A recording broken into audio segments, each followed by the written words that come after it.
Siren নয়, যেন বাঁচার আকুতি। অ্যাম্বুলেন্সের ওই ফ্ল্যাশিং লাইট হয়তো নিভু নিভু কোনো এক প্রাণীরই অন্তিম হৃদস্পন্দন। যানজট আর শহুরে কোলাহলে মিলিয়ে যায় অ্যাম্বুলেন্সের আর্তনাদ। অ্যাম্বুলেন্সের ভেতরে মুমূর্ষ কেউ হয়তো তখন জীবনের সাথে লড়াই করছে, ব্যাকুল পাশে থাকা স্বজন। রোগীর প্রাণ বাঁচাতে যে করেই হোক দ্রুত হাসপাতালে পৌঁছাতে হবে। প্রতিটা সেকেন্ড, প্রতিটা মিনিট তখন মহামূল্যবান। কিন্তু নিষ্ঠুর এই শহরে প্রাণের মূল্য নেই, তাই মুমূর্ষ রোগী নিয়ে হাসপাতালে রওনা করেও সড়কে গুরুত্ব পায় না অ্যাম্বুলেন্স। অন্য ৮-১০টা গাড়ির মতো অ্যাম্বুলেন্সেরও পথ আটকে দেয় যানজট। নিউমোনিয়া আক্রান্ত বুশরাকে নিয়ে এনআইসিউর খোঁজে সোহরাওয়ার্দী হাসপাতাল থেকে মগবাজারের রাসমনু হাসপাতালে যাচ্ছেন বিল্লাল ও সালমা দম্পতি। ৫.৮ কিলোমিটার পথ, রুদ্ধশ্বাস প্রতিটা মুহূর্ত। এই যাত্রার সঙ্গী হয়ে আমরা দেখতে চাই পরবর্তী হাসপাতালে পৌঁছাতে অ্যাম্বুলেন্সটির কত সময় লাগে, জরুরি সার্ভিস হিসেবে রাস্তায় কোনো অগ্রাধিকার পায় কিনা। মিরপুর সড়ক ধরে বিজয় সরণি আসতেই অ্যাম্বুলেন্সটি সিগন্যালে আটকা পড়ে। টানা সাইরেন বাজছে, কিন্তু সিগন্যাল ছাড়ছে না। ভীষণ উদ্বিগ্ন বাবা মা। সাইরেন দিয়ে তো লাভ নাই, ছাড়বো না তো, অনেক বাজারে মনে করেন যে আরো মানুষের ঝামেলা। প্রায় ৭ মিনিটে সিগন্যালে আটকে থাকে অ্যাম্বুলেন্সটি। চালক জানালেন, রোগীর সংকটময় এমন মুহূর্তেও অ্যাম্বুলেন্সকে কোনো ছাড় দেওয়া হয় না। এই সিগন্যাল পেরিয়ে বাকি পথ যেতে অ্যাম্বুলেন্সটির সময় লাগে আরও ১৮ মিনিট, অর্থাৎ ৫.৮ কিলোমিটার পথ যেতে অ্যাম্বুলেন্সটির সময় লেগেছে প্রায় আধা ঘন্টা।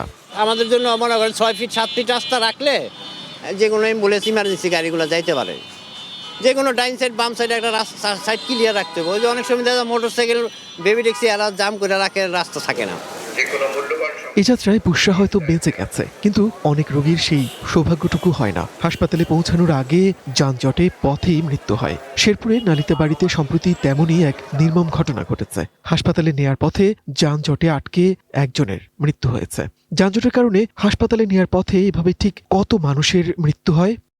স্বেচ্ছাসেবী সংগঠন সেভ দ্য রোডের পরিসংখ্যান বলছে, গেল ২১ মাসে যানজটে আটকা পড়ে অ্যাম্বুলেন্সে কিংবা হাসপাতালে পৌঁছানোর পর বিলম্বজনিত কারণে ৫৮৪ জনের মৃত্যু হয়েছে, যার মধ্যে শুধু ঢাকাতেই মারা গেছে ৪৯০ জন, অন্য বিভাগীয় শহরে ৯৪ জন। অর্থাৎ হাসপাতালে নেয়ার পথে যানজটে আটকে অ্যাম্বুলেন্সেই প্রতি মাসে গড়ে ২৭ জনের নির্মম মৃত্যু হচ্ছে। আপনার একটা অ্যাম্বুলেন্স যা ডানে যাবে বামে যাবে, এত সাইরেন বাজাচ্ছে, কিন্তু অ্যাম্বুলেন্সটাকে মানে ডানে যাওয়ার বা বামে যাওয়ার কোনো সুযোগ পাচ্ছে না ড্রাইভার।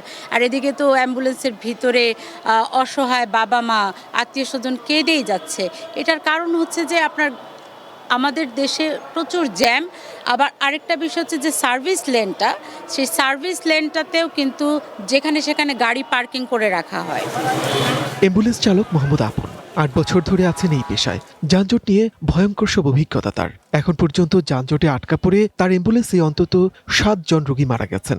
হাসপাতালে নেওয়া সম্ভব হয়নি। তার মতো এমন অভিজ্ঞতা আছে আরও অনেক অ্যাম্বুলেন্স চালকের। কারণ আমাদের গাড়িতে যখন একটা রুগী থাকে, একটা অক্সিজেনের একটা রুগী থাকলে সেক্ষেত্রে দেখা গেছে যে আমরা নিজের জীবনেরও আমরা করি না, আমরা গাড়ি নিয়ে আমরা অনেক জোরে যাই, দ্রুত যাওয়ার চেষ্টা করি রুগীটা বাঁচানোর জন্য।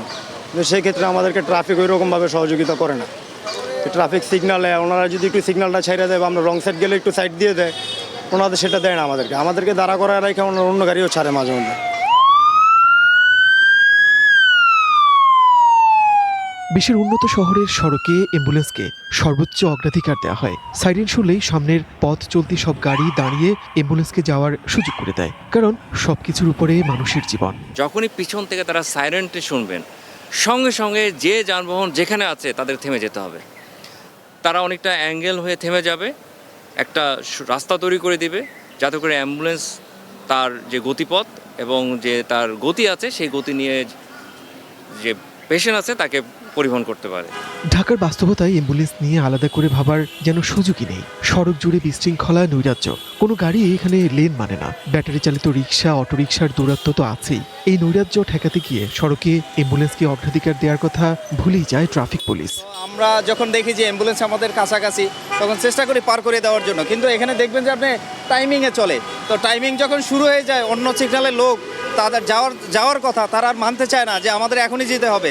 অ্যাম্বুলেন্স কিনা অন্য কিছু এরা তারা মানে না। শুধু ঢাকার ভেতরেই নয়, উন্নত চিকিৎসায় মুমূর্ষ কাউকে ঢাকায় আনার পথেও যানজটে আটকা পড়ে বহু অ্যাম্বুলেন্স। বিশেষ করে ঢাকার প্রবেশ পথগুলোতে যানজটে অ্যাম্বুলেন্স আটকে থাকার ঘটনা নিত্যদিনের।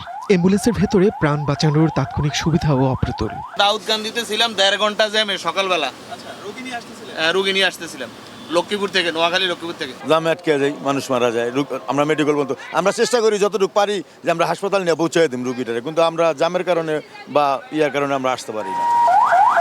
মানুষের জীবন বাঁচাতে সড়কে অ্যাম্বুলেন্সের জন্য আলাদা লেন করার দাবি স্বেচ্ছাসেবী সংগঠন সেভ দ্য রোডের। যদিও বিশেষজ্ঞরা বলছেন দেশের সড়ক বাস্তবতায় আলাদা লেন বাস্তবায়ন প্রায় অসম্ভব। তাই রোগী থাকুক বা না থাকুক, সড়কে অ্যাম্বুলেন্সকে যতটুকু সম্ভব অগ্রাধিকার দিতে হবে। সড়কের মধ্যে প্রায়োরিটি না দিতে পারলেও যখন চৌরাস্তার মোড়ে আসছে সেখানে একটা প্রায়োরিটি দেওয়া যেতে পারে। অ্যাম্বুলেন্সের সাইরেন শুনে যিনি আসলে ট্রাফিক পুলিশ আছেন তিনি চাইলে অন্যান্য ফেজগুলি বন্ধ করে দিয়ে অ্যাম্বুলেন্সকে যাওয়ার একটা সুযোগ করে দিতে পারে।